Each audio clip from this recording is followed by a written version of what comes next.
All right, strap on your helmets and hike up your shorts because this week is all about football, football, football. It's time to get some SportSense. You're gonna get some SportSense. You better get ready for SportSense. SportSense. Welcome back to SportSense. This is a show where we break down sports news for sports youbs like you and me. Wait, youbs? Did I say youbs? Noobs. You said youbs, but I think it's noobs. But yeah, sports noobs like you and me. There we go. This is season 2, episode 21. I'm Cooper, and I'm on a journey to understand sports and sports culture, guided here by my dad, James Epps. How's it going, Dad? Good, Coop. In fact, your mother was bragging on you to the group yesterday, or maybe it was Saturday when we were watching the game, about how this really has helped you, that you've been really into some of these games and paying attention to what's going on. And anyway, she was quite impressed with you. Well, that's funny. I mean, she's been listening, so she's probably been learning a lot too. But you know what's funny is part of the barrier for me part of the reason I haven't watched sports much the last decade is because it is such a pain in the butt. You got to either get an NFL Plus subscription or DirecTV or YouTube TV or ESPN Plus. And if you get one of those platforms, not all the games are on that platform. You know, so it's just. So anyways, if you're listening and you're one of those people, it is a big barrier to entry. And the only reason I've been watching any of these games lately is because you and Mom, hopefully our FBI agent isn't listening in on this, but we've been doing a little password sharing and I'm mooching off you guys. So that's the only reason I can watch any games. So thank you, first of all. Yeah, you're welcome. You're right, though. It is frustrating, and it's amazing how the NFL is to try to broaden a lot of their reach and to make more money, especially the NFL. But, next thing you know, like Thursday night games, which were the least watched of the NFL, they put on Prime for quite a bit. So Prime started getting their entryway there.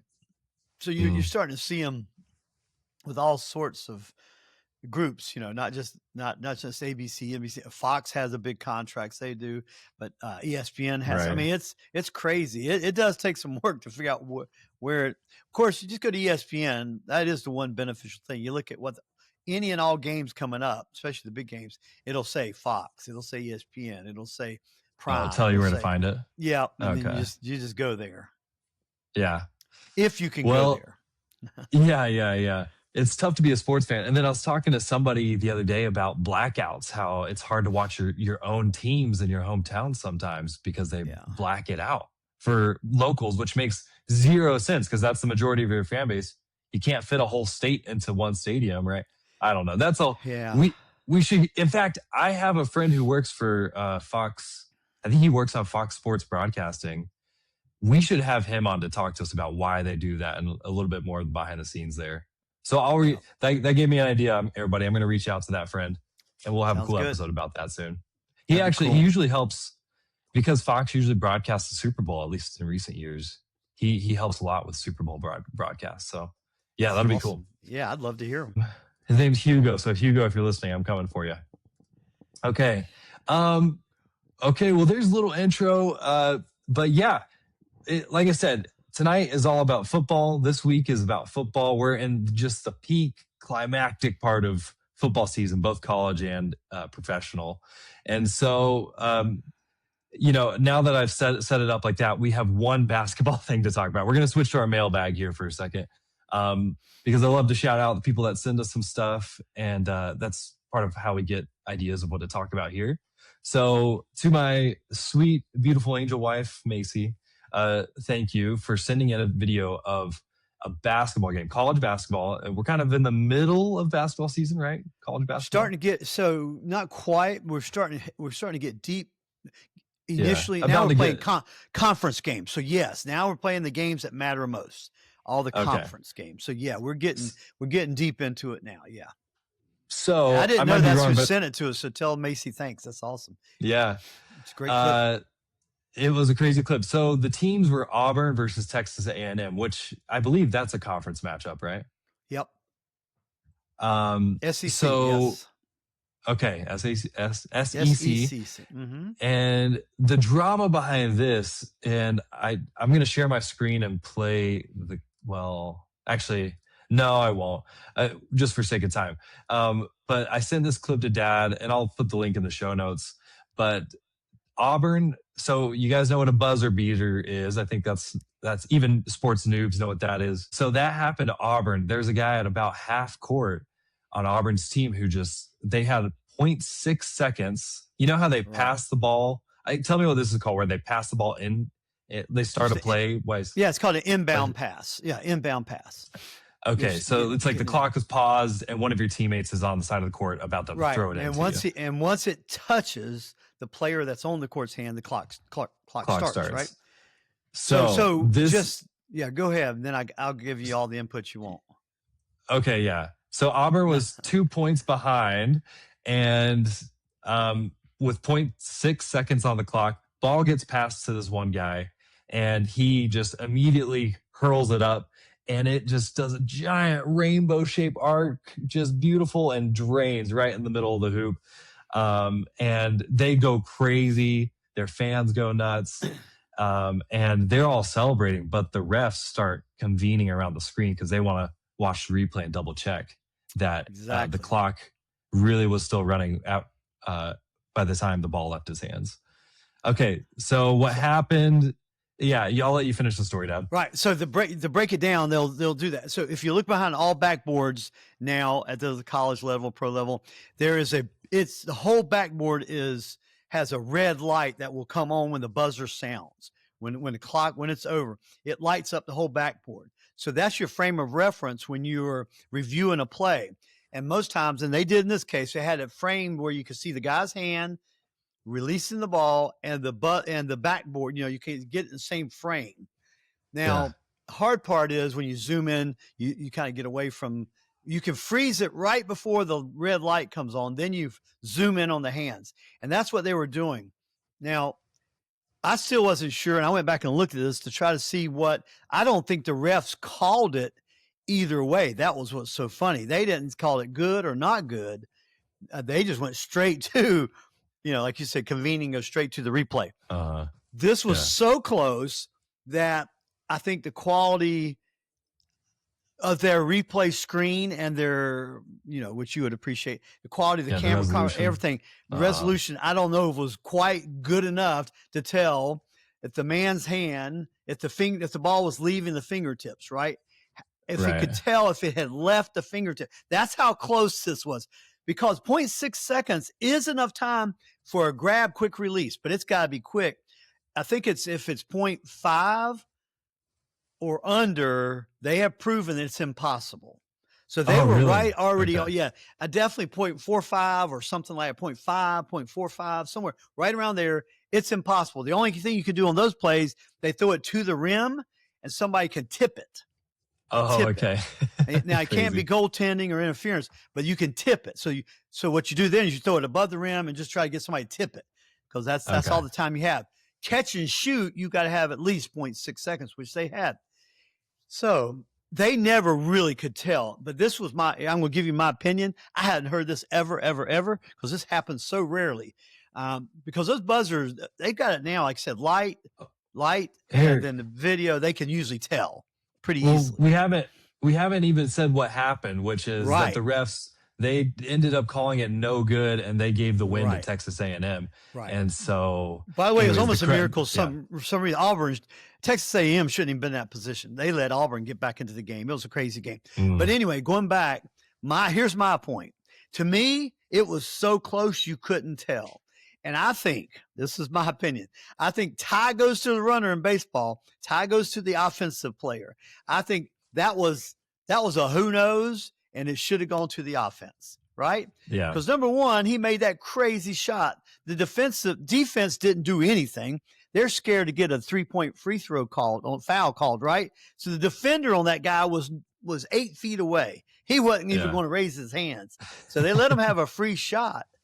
And I mean, don't you think about it. Don't you think if it's almost a tie, basically, it should go to the one who made the most outstanding play? Defense they didn't do anything.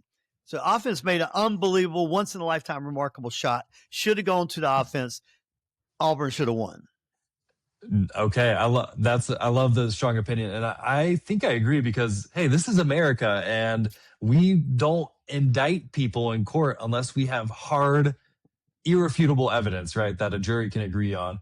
And so it was an yeah, it was an instance where it's like there is not enough evidence to overturn this, not nearly. Right. And in fact, it looked like to me that the ball was out of his hand by It the did time to me too, just a hair, but yeah. almost the color of his fingertips and the color of the ball, they almost were very Yeah, and similar. the motion blur of the Yeah. camera. Yeah, it's But my point, anyways. if it's that razor thin, give it to the one who made the most outstanding play between offense Right. and defense. Right. Yeah. I mean, they're looking at like millionths of a second probably of difference there. So anyways, okay, That so was fun, that though. was pretty dramatic in the middle of the, early college football season. So okay, thanks Mason for sending that Early in. basketball season, college basketball. Oh, Yeah. thanks. Yeah, sorry. You got But, football on the brain, which yes, football's definitely on the brain, and we're going to get into it now. So let me start by mentioning I posted a reel on Instagram, and I kind of just threw it out there. I didn't like the lights were dim in my living room, and so you could barely see my face. It was just funny how it was just kind of a throwaway post for me, but I just wanted to mention it because I thought it was funny. I was watching one of the NFL playoff games, the playoffs that started this past weekend.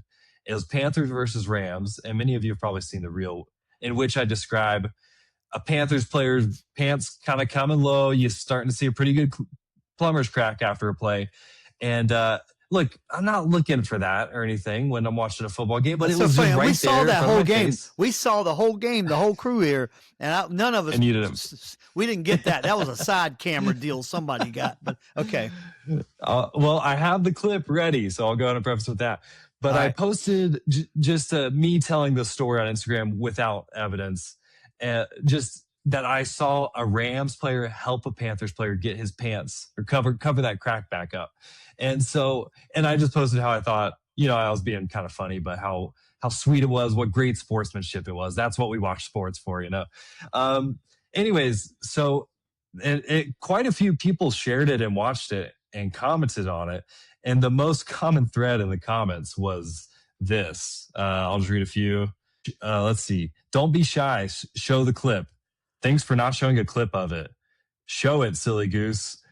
Personal foul, unsportsmanlike conduct on the content creator not showing the clip. And so people were very upset I didn't show the clip. And so I have it right here for us. So people who are watching the video of this episode will see this. Let me share the screen really quick.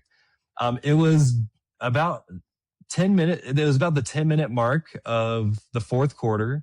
Again, Panthers versus Rams. But right here, for the people watching on YouTube or whatever, it says player 92. Yeah, 92 on the Panthers. I can't get his last name, but we could look it up. Anyways, his pants came down a little low, and he kind of pulls out his pants on his own just a tiny bit. I think he can feel the breeze back there. and this Rams player behind him, they're not even looking at each other. Just the Rams player sees the same thing. And I misspoke. He didn't grab his waistband and lift it up. He grabbed the Panthers player's jersey and pulled it down to cover him up. So either way, isn't that just, to me, I just thought like I was kind of being funny about it. Yeah. But also just shows you've talked about this, Dad. These guys who make it into this Premier League that 0.00000 whatever percent of football players make it into. It really is a brotherhood. And even though they do get chippy sometimes, it seems that they mostly have a really mutual respect for each other and take care of each other on the field, which I think is cool. No, I love you posted it. Little moment. Yeah, I love you posted it. Love you found it. And that is, there's some players are so nice. And I love it when they're wired, and there's certain players become famous for this, that they are just, I don't know. If you're not a sports fan, but you ought to start, I don't know, we ought to post some of the best talkers, especially the nicest talkers. There's a couple of guys who would run over people, and they're just really rough. You look at them, and you're, especially you don't know anything about them, you would think, oh, they're animals. And then if you hear them mic'd up, they might even run over, or they might have hit on defense, whatever. They help them up, and they go, "You okay, man? All right, man, good. Yeah. Yes, sir." I heard this young guy saying recently to an older player, he goes, "Yes, sir. Yes, sir." He said, "You all right?" He goes, "Yes, sir. Yes, sir. I'm all right." I mean, it's I love that inside football, and there's trash talkers, but there's really a lot of nice, semi-nice after a play concludes. Shockingly, some kind of funny. There's lots of funny, ribbing, joking, and then just nice banter that goes on quite often. And a lot of these guys have known each other, maybe played on similar teams, or played on the same teams in college. They've known each other from who knows. But if you'll see, and I'll close this little thought because I think you've hit on a whole vein that I'm fascinated with, is the inside, the human aspect of these guys. They're human beings. They're not just pro football players. They are real human beings. And you might have heard, well, maybe you haven't, but after a lot of NFL games, especially NFL games, you'll see them on the field and they're all talking and laughing. And even if it was a brutal loss with the other team, a lot of players line up because they're friends. They know each other, or they're close, or they have such respect. And I've heard fans come out and say, you can't do that. You got to hate the Packers if you're a Chicago, Bear. You know what I mean? They think you're supposed to be out there for blood. But when that final whistle blows, a lot of times you'll see them give hugs, talk. I mean, they're talking about how's your kids. They're talking about what we would talk about if we hadn't seen each other. But they're such fierce competitors when they're playing. But most people forget they're absolute humans, and they've got all these relationships and friendships and respect and admiration. Now, there's some bitterness between a few, but the great majority, if you watch and after the game, it's a reunion, man. And some of them only play each other once a year, and they get together, right? So anyway, I just think it's a whole fascinating aspect of pro football, particularly. And if you ever see a guy, you ever see a guy get injured really bad on a play, like the linemen here, they know it's a crack or they know it's something horrific. You'll see both teams, players, just waving the medical staff. And I mean, everybody, you know what I mean? It does not matter if it's your teammate or if it's the opponent, man. They hate to see those injuries, and they're anyway, you'll see them really gather around that person. They put them on a stretcher, even the other teammates will be coming fist bumping them or hitting them on the helmet or doing something. Anyway, I find it fascinating. That's cool. Let's move it along. The next thing I wanted to mention really quick, let me just apologize to you, Dad, because last week you were saying the first round of the NFL playoffs was starting and you were calling it the wild card round. And I said, wait, that doesn't make sense because wild card rounds are for people trying to get into a tournament. They were trying to play into it. And I was like, these teams are already all in the bracket. Like the bracket is set. Anyway, so I looked it up. Turns out, first of all, you're right. It was called the wild card round of the playoffs. But I kind of was also right in that it confuses other people because it's treated differently in the NFL than other leagues. Right. When we talk about March Madness with the basketball bracket, there are fringe teams that are just trying to play for the right to be in the tournament in the wild card round. But in NFL, I still don't really understand the definition, but I just wanted to call out that I finally figured it out. Yeah, I finally figured out how to explain it.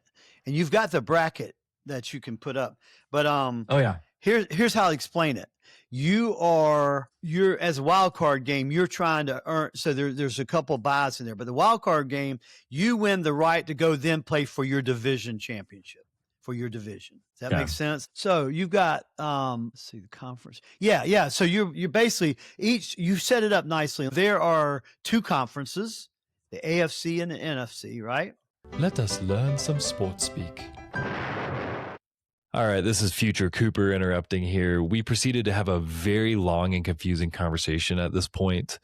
So I'm just going to summarize what we ended up landing on, which is first, structure of the NFL. The NFL is broken into two main sections, the AFC and the NFC. Now, I've got my own beef with those names, American League and National League, because as I said in last week's episode, they mean the same thing. So that just bothers me.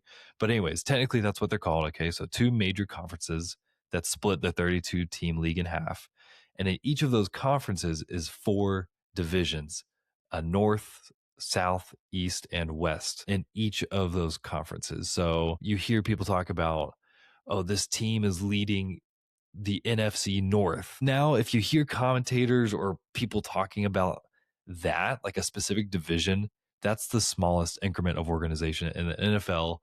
And that's how they determine who gets into the playoffs later, is who won each of those 8 divisions. And then what we're about to talk about is you have 8 division leaders.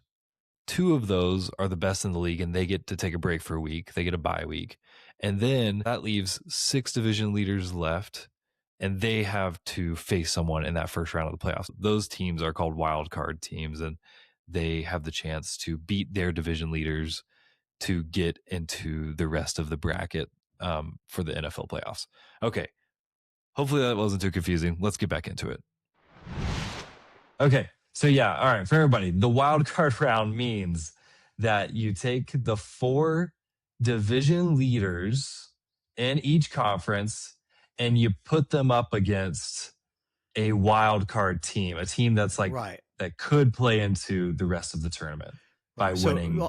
And you only get 3 of those, right? Because you've got number 1 because seed the very that gets best a bye, right? Yeah. They get a bye. Okay, so there's 3. That makes sense. So the wild card teams in this case were the Rams, the 49ers. This is NFC 49ers and the Packers, right? Because they didn't win. They didn't win they're not the high seed. They didn't win their division. So anyway, that's the way you're set up. So now we know you're going to have a division championship, and then the winners of the 2 you're going to whittle it down to a conference championship, right? With just 2 teams left in NFC and 2 in AFC, and the winner of those 2 games are then be playing in the Super Bowl. But anyway, just post. You got a good chart there. You got a good bracket, so just post that, and people can get a good. All right. Yeah. So let me go back to this. Sorry if that confused things more than it helped everybody, but yeah, I'm not used to seeing that bracket look like that. That threw me off. All right, got it. Yeah, it does look a little funny. All right, so that's our sports speak that's confusing, but look at a visual, and the visual will help you. So even lifelong fans like yourself still get a little confused by this stuff. So it just shows that we all have something to learn. But the bracket didn't look right on the screen to me for whatever reason. Okay, sure, all right, I threw you off the bracket. No, I looked at it on ESPN today, and I know the same thing. I thought that just looks odd to me. I can't. But anyway, I guess I've never even looked at it and paid attention because in my mind I knew about, you know what I mean? I always knew what games were coming up, and I know who was playing who and whatever. All right. So that's that. Okay. So there were some amazing games, by the way. This has been a great wild card weekend. So that's how I want to spend the rest of this episode, is getting into the recap of last week. Let's get into our news. So you want to start with the NFL or college? Well, let's go to college, and then we'll finish with NFL. All right. So in the college football playoffs, this last week was all about whittling down the teams to the final 2 to determine what the championship game was going to look like. So that game is now set for a week from today. So we might have to, we might have to record a day late next week, because that game is next Monday, January 19th, Indiana versus Miami. But Dad, I'll let you tell us, give us a recap of what happened or what's interesting to you about this matchup. Here's the bottom line. I think Indiana is still by far the best team, and they're in reviewing and looking and hearing and talking, everybody talk about them. They don't have a weakness from offense to defense to special teams to coaching. There's just no weakness. They don't make blunders and mistakes. They just don't. And then they've got a great leader in their quarterback. But Miami, what they do have that gives them a chance is they have some skill positions and some physicality on the line that if they can get to Indiana's quarterback, if they can stir up a turnover or 2 at the beginning of the game or the first half of the game and score points off of it, they can give them a game. They really can. That is, of all the teams that end up being left, you don't know it until you see the after effects, until you see the postscript, right? We saw they just Indiana dismantled Alabama, embarrassed them, completely dismantled Oregon, which was a real shock. But I don't know if you remember do you remember the first play of the game? Oregon had the ball on offense, drops back and throws a little pass. The pass is intercepted, running in for a touchdown. That's how fellas say. Yeah, first play. And like Keaton was telling me, he had looked at all the stats. Oregon had more total yards than Indiana. Oregon moved the ball up and down, but all the critical plays. Miami, you mean? No, this is when Oregon and Indiana were playing. Okay. Indiana crushed them, right? They were way up, and they beat them 51 to whatever. But the game statistically looked a lot closer. Just there were Wow. critical plays and there were turnovers and mistakes that were so costly to Oregon, and Indiana just did not miss an opportunity, right? If they gave them a little mistake, Indiana just magnified, maximized it and scored and just kept scoring and kept scoring. And so that was kind of interesting. That's what Keaton brought up, was the stats actually even favored Oregon in some categories on offense, but the game wasn't even close. But Miami, now they're all saying, in hindsight, all the talking heads, right, are saying, yeah, they're the best team probably to give Indiana a run for their money just because of physicality. And do you know where the game's being played? The championship game. So, yeah, it's in Miami, right? Yeah. So Miami was such a long shot. Remember, they barely got into the playoffs. It was, and the ACC sucked and stunk this year, and basketball and football, and there's Miami. Miami's dream, of course, all the players and coaches said, hey, we can do this. Let's run this all the way. But they barely, good thing they got in. They barely got in. So don't underestimate. We've talked about the emotional aspect of young men and how in one game anything can happen. And they and the crowd, of course, who knows, it'll be equal, might be a little bit more Miami. Tickets are sold, split amongst the universities. But I got a feeling it's got to be somehow a Miami favored fan base that's going to be there right in the stadium. But how cool is that? They get to play at home in Miami. And right. Who knows? It's at their stadium too, right? Yeah. Well, isn't it at their university stadium? Well, it's the Hard Rock Stadium, so it's the Miami Dolphins Stadium. Oh, it's the NFL stadium. It's the Hard Rock Stadium. That makes more sense. Yeah. Okay. Anyway, pretty awesome. And you never know. It might be a muggy day in the 70s down in Miami. Who knows? I haven't looked at the weather for next Monday. Indiana comes from the cold. It's all sorts of factors that could really surprise. Now, saying all that, Indiana could win by 3 touchdowns. I mean, they just could. Yeah. I don't think it's going to happen. It's just, in my mind, I just cannot see that happening, the way the whole chemistry of this one's shaken out. So I've stuck before. I'll stick with Indiana winning this one. I don't think they're going to win it by more than, you like to put it out there. I don't think they'll win it by more than 10 points. I think somewhere between 7 and 10 points will be their winning margin. But I think Indiana wins, but it won't shock me if it won't shock me if Miami pulls off a true. Now that will be a Cinderella season in college football if they win the national championship. Yeah, I know. As I've been paying attention, I've really come to like the coach and the quarterback of Indiana. But obviously they're really likable, respectable guys. But it would be so fun just to see Miami come in, barely eat their way into the playoffs, and then take it all the way. That would be a blast. I am pulling for Indiana. Really? I mean, it'd be fun to see Miami, and that's hard for me to do because ACC, right? Want to have something, but just all those things you just mentioned. I just think they're. So here's what measure teams by how many 4- and 5-star high school star recruits, 5-star. Okay. And I don't think Indiana has one 5-star recruit, and maybe not even a 4-star recruit. Now they've got some good players that came in on the portal, but they don't have. So another reason I love it, right? Older guys stuck with this program, didn't have a large group transfer out or in. Newer coach who's unbelievable. He can have any job in the country when this finishes up, even though he says he's not leaving. Anyway, so I just got to pull for him. I feel like it's like the old, I don't know. It's like the white hat cowboy and the black hat cowboy, right? Sure, I don't know what that westerns. means, the old westerns. The white hat cowboy was the law and order, the good guy.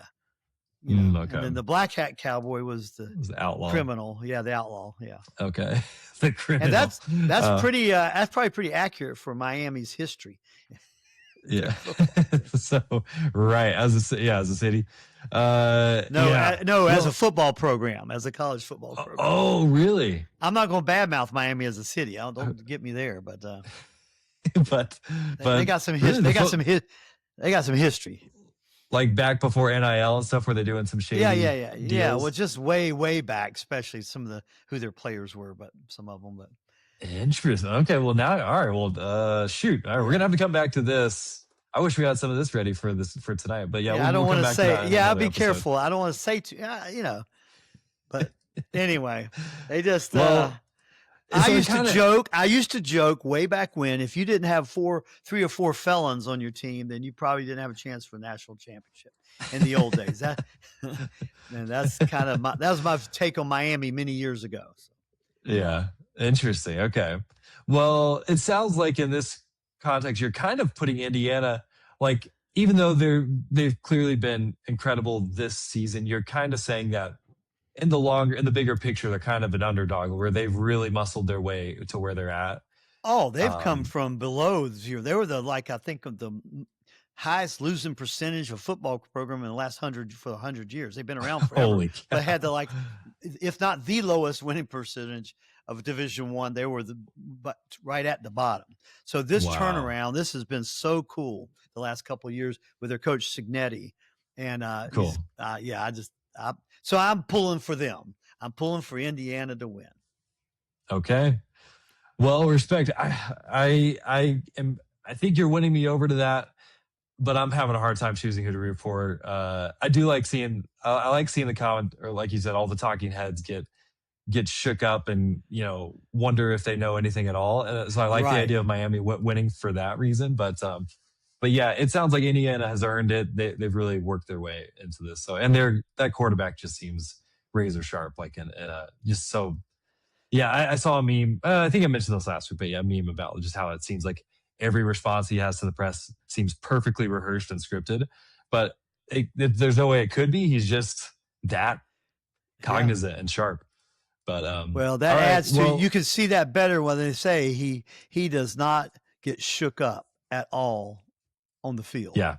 He's just so calm, so collected. Cool. Process, like you said, you think about it, that makes his mental processing is exceptional. Just talking to a reporter on the sideline, like you said. So you see the strength in that in terms of football, processing what he's seeing in the defense, or who's rushing, what does he need to do? He knows to play. I think he's just that composed, that sharp, that mature, that confident. He's got it all. And he's just such a team. He's an all-team guy. It's all about team. It's the team's done it. The team's done it. I've definitely heard that in his interviews. And his brother's on his team, right? Currently on Indiana's team? Yep. So that's pretty fun. That's kind of like Bear at BYU and his brother Tiger being on. Yeah, that's got to be so fun to play with your own brother at such a high level. Yeah. But okay, very cool. Well, let's wrap this up with a quick little NFL update. Let's talk about the teams that have gotten, who have progressed and who we're looking at to go into. Right. So one game to go. Round. That's tonight. The Steelers and Texans. Rodgers. If there's ever the Texans, if you don't know it, by the way, they have an unbelievable defense, and if they get to Rodgers early and often, this game will be over pretty quick. But. So you want to hear a crazy stat? I think I've got it right. The head coach of the Steelers has been there forever. So on Monday night, his record on Monday night is like 23 wins and 5 losses. It's crazy. Wow. He's like the magic man. He's like, it's just, you don't get it. Now, I don't think he's ever won on a Thursday night. So it's just crazy. On Monday nights, that's his record. Yeah, okay. Monday night football. I see what you're saying. Which always is such a big deal, right? It's the big game of the week. Monday night football has been anyway. But 23-5 record is ludicrous, insane, especially when their team has barely beaten break even or whatever the last 6 or 7 years. A lot of years. When they played 16 games, they were 8-8 a lot of times, 9-7, and they really haven't. Now, I also think they haven't won a playoff game in 6 years. I believe is the year. So, Steelers are craving it. Shout out to my neighbors across the street, mega Steelers fan. They're from Pittsburgh and Pennsylvania area. They got their flag out tonight, so they're ready. But anyway, so that's that. But here's what happened. We had our heartbreak this weekend, but I'll stick with the AFC. Do you remember who I picked to win the Super Bowl before the season started? Bills, right? And they are still in it. Josh Yeah. Josh and his team, Superman Josh, they went down to Jaguars. They had to play in Jacksonville. And he had to pull another fourth quarter comeback. Crazy comeback. And they won 27-24. So funny clip that you ought to show and get on there for us that Keaton, again, brought it to my attention because I didn't see it all. You heard about the Philadelphia Eagles tush push, right? Well, they don't have a name for it yet, but you might get creative and can name it. But on one play, they were trying to get a few yards based on a push like play. But Josh is so big, 6'5", 250. He can just run it. But he pounded it in there, and a big offensive lineman came behind him and lifted him up and ran forward with him into the end zone. You can do that? Yep. Well, that's the interesting question, right? Yes, apparently so. It is legal. But you got to go find that clip. It's hilarious.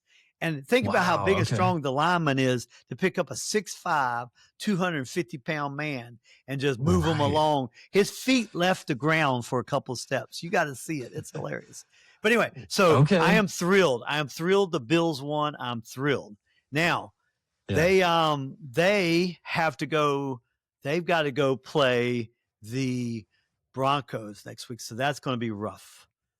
That's going to be rough. Going to be rough for the Bills, but I still believe. Okay, so that was a great game. 27-24 last night, right? Unbelievable. Patriots, Chargers, defensive type game, not so pretty. And I do feel terrible for this one. Patriots won 16-3. The Patriots offense wasn't great. Chargers defense was pretty good. But here's the sad part. Of course, this is your brother-in-law Chris's team, and we were pulling for them. I love the Chargers, but they have truly been decimated by injuries on offense. But sad fact is, Justin Herbert, their quarterback, you see commercials, they show somebody getting beat like a rag doll, just getting this beat. He got sacked 6 times, but they were brutal. I mean, he just got thrown around and pounded and knocked down and could barely get back up. There's no way. He could never get enough time to throw the ball to do anything. That's been their whole problem this year. So I hated, it was painful. I watched all the highlights to see him just literally get beat to smithereens during that game. I felt so bad for him. But so the Patriots won. So Patriots will be playing the winner tonight's game, right? The Texans and the Steelers. So that's going to be your lineup for next week. It's going to be Broncos and Bills at the Broncos, right? So 6.5, 7,000 feet above sea level. Bills are going to have a rough go. Yep. Patriots. So my opinion, we'll see. The Patriots will be playing probably the Texans, but we'll see. All right, run over. Here's where our heart was broken. We had on the NFC, we were hosting the Rams, even though the Rams have won a lot more games. Carolina Panthers. Panthers were hosting the Rams. And we got down, Cooper, 14-0 so fast, and we looked terrible. We had a guy muff a punt return, drop the ball. Rams were just a few yards from scoring. They scored real quick. So we were down 14-0, looking like a disaster. Our quarterback threw an interception. I mean, it was just – and I had your youngest brother over. We had several, another brother and brother-in-law. You were throwing a party, hoping to have a good time. We had a crowd, and we were all just going, oh, man, I was afraid this might happen. And then they fought and scrapped, and then they Panthers played a fantastic second half and came back and took the lead with 2 minutes and 39 seconds. And then especially Keaton and I and everybody, absolute frustration, hate this type of defense. The Panthers basically went what they call a prevent. The word uses prevent defense. You're trying to bend but do not break. That's the concept. Give them some room, but don't let them have the big play over the top. Bend but do not break. But prevent, the word, the old saying from those who hate the prevent defense, it prevents you from winning. That's what it does most times to me. And I'm not a professional, but it seems to prevent you from winning. Sure enough, with that Hall of Fame quarterback, he just picked us apart all the way down and scored. And then we had 40-something seconds left, and we were terrible in our 4 plays, and the game was over. But we lost. So the Panthers lost 34-31. So the Rams would be playing number 1 Seahawks at the Seahawks. I'm sorry. That's the 49ers. Rams would be playing the Bears. And the Bears, and it could be stinking cold. I think 7 to 12 degrees or something. The Rams come from L.A. Chicago. I don't know if they're going to Chicago. Yeah. So that's going to be the Bears and Rams matchup, because the Bears get this. They were, I should have backed up to this. Bears were playing their most hated rival, the Packers, at the Bears. Packers got up 21-3 on them the first half. Whoa. Looked unstoppable, yeah, I did hear the about Packers. this. Yeah. In the second half, man, they just came back and end up winning 31-27. Crazy game. Bears won. So Bears will be playing the Rams. I personally, I don't know who's going to win that game. That's the crazy. Both teams to me are crazy. They're both erratic a little bit, especially the Bears. So that's crazy. Did you see the reaction, the Green Bay Packers kid, his reaction to the loss after the game? No. Somebody interviewed this kid. He must have been like a 8th grader, 7th grader or something. He just had the funniest interview. He said, I can't remember which coach, the offensive coach maybe, but he says that he ought to go and be a fry cook at the local McDonald's because half the time he's cooking and half the time he's raw. And he was not pleased with Green Bay. That's how that boy's been trained up from tiny baby to be able to understand and say all that. Well, the other game was one I was thrilled with who won. The 49ers beat the Eagles at the Eagles. So the last year's Super Bowl champs, gone. And they got all the talent in the world. And there's just something wrong. As they say, there's something stinking in the doghouse there. I don't know. Something's not right with the coaches, the players. But 49ers won 23-19. And they probably had the most fun, greatest play. They had a little double reverse with a halfback pass to Christian McCaffrey for a touchdown. You have to see it if you haven't seen it. It's crazy. It's okay. Incredible trick play. Sounds like a trick of a high diver. I'm going to do a double reverse, triple backflip with a halfback. Well, it is like backyard football is what it looked like. So it was great. But go back and look at that. That's a lot of fun. But I love seeing the 49ers. Then the 49ers have to go play the Seahawks, who had the bye, and at the Seahawks. 49ers, they have pieced together things with duct tape and everything else this year with injuries. But I love Christian McCaffrey. Their coach is one of the most brilliant coaches.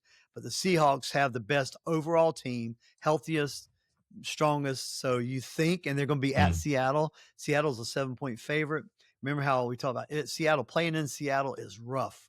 You really cannot hear. It's the 12th man to the 12th degree, I think. But anyway, so great games. That's what all I want to say. Is this coming weekend? Watch them, man. It's going to be so much. These are fun. And guess what? We're having a great playoff without who? Without which team? Which team's not there this year? Oh, Kansas City Chiefs. Yeah, we don't even have to talk about the Chiefs, and we're having an unbelievable playoff in the NFL. All right, those are my last words. Well, enjoy the games. It's going to be awesome. Yeah, good stuff. Yeah, love it, Dad. Thanks for the scoop on everything. And man, we were trying to give you guys a shorter episode this week. I just looked at the time. I cannot believe that. I know. Sorry. We get on a roll. So it's like you said, this is the dream part of the year for you sports fans. So I heard so the couple, just as an epilogue to this episode, the couple that we had over a couple nights ago for a movie, the wife, Lindsay, she was, I think we put on a football game while she and Macy were catching up. Me and the husband were, I was trying to speak sports and talk to him about the playoffs and stuff. And anyways, and she just laughed and shook her head at us. She said before, because they're pretty newlywed. They got married less than a year ago. And she said, if I understood how much he cared about football before we got married, I might have had a second thought. But apparently he has been watching a lot of games lately because, like you said, it has been so rich in games lately. So, if your partner out there, husband or wife or boyfriend or girlfriend or whatever, it has been away from you for a little bit, you've only got a couple weeks left to bear it. And hopefully you can join in and even enjoy some of the games now after listening to these behind the scenes details from Dad. Especially get geared up for the Super Bowl, right? Most non-football wives, husbands, whoever they are, they love the Super Bowl because they can at least watch the commercials and the halftime show. There's so much pomp and circumstance, and the commercials are usually great. And anyway, it's a lot of fun. A lot of great family time, great food time. So kind of be gearing up for that. Get your menu together, get the food together, and don't even worry about the guys on the field playing. Just have a great party. Amen to that. All right, Dad. Well, everybody enjoy your week, and remember to give us a rating on the Apple Podcasts or Spotify if you don't mind. It helps us get in front of some new eyes and new ears. So, all right, everybody, love you, Dad. Love See you, you bud. later. See you Good next job. week. Yep. All right, bye. SportSense.